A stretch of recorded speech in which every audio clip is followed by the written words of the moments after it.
First, fast, and accurate. News Channel 25, WVTT.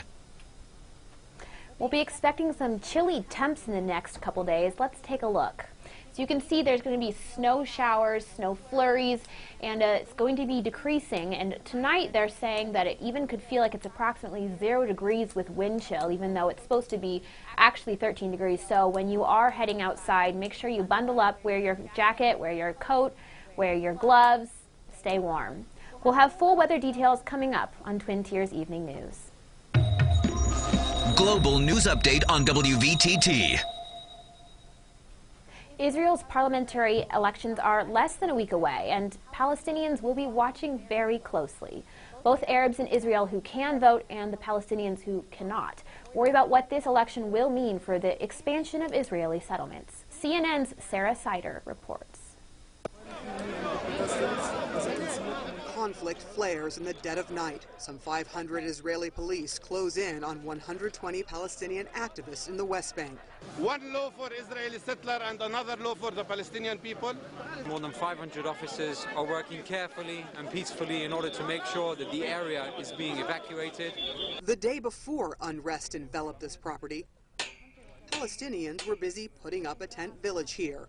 When police first showed up in the area known as E1, the activists produced a deed for a portion of the land, and the Palestinian landowner welcomed them.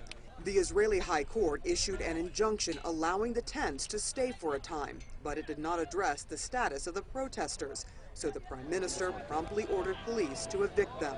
The courts finally ordered the tents taken down, citing security concerns. Israel plans to build a controversial Jewish settlement on this land that critics say should be part of a future Palestinian state. Palestinians say it's just the kind of decision they fear they will see more of in the next Israeli election. In the last 4 years when was Netanyahu on the government, every day we heard about the plan to build more settlement, and he destroyed all of the peace process. The Netanyahu-led government has long accused the Palestinians of refusing to take part in the peace process.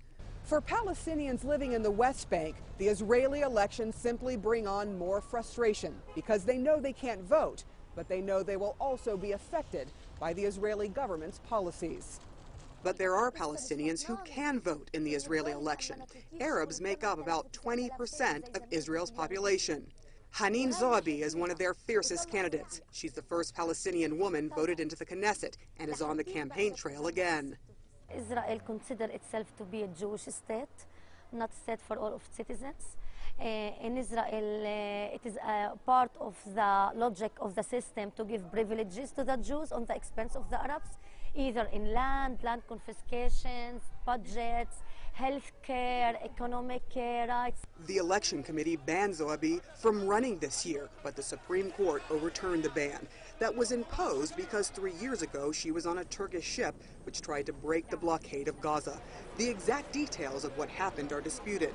Israeli commandos landed on the Mavi Marmara and killed 9 activists and injured many more. Video showed the commandos were attacked and injured as they boarded the vessel. Israel says 2 also suffered gunshot wounds. But activists say they were initially fired on before these pictures were taken. They said, I am a terrorist, and every Palestinian, they call him a terrorist when he fights for his rights. The global publication Foreign Policy dubbed her the most hated woman in Israel, a headline she slammed as biased. She says her constituents trust her as a friend fighting for their rights in a tough political climate. Sarah Seidner, CNN, Ramallah. Well, there was a shower shock in California. One teenager spooked an alleged burglar by hiding out in her shower. Not only was she shocked when he barged through the bathroom door, but so was he. The Stockton teenager spoke with Laura Cole about her terrifying turn of events. Like that at first, and then they started getting girly, like, and doing the girly knocks, and then they started ringing the doorbells, keeping it on for a second.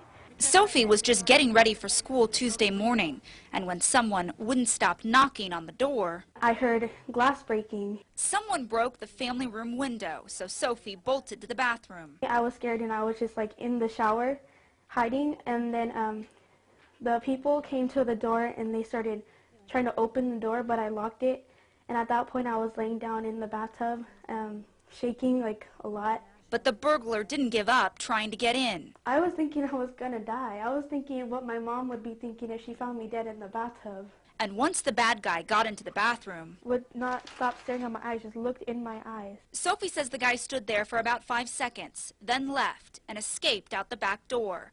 That's when she called 911 and her mother. When I saw this is when my heart just dropped, and I just had to just hug Sophie, just give her the biggest of hugs, because this is a violent act. A violent act that's left Sophie terrified in her own home. They just think someone broke in. But that wasn't it for you. You thought you were going to die. And even though the emotions are still raw, Sophie's bravery is nothing short of extraordinary. A 13-year-old in the most frightening situation of her life, handling it better than many adults. I have told her over and over how proud I am. She's amazing. And Sophie hopes that her story inspires other teens, if they are ever in a similar situation, to do the same thing. We have a recap of the nationally televised Bonnie's game coming up. All that and more on the Twin Tiers Evening News.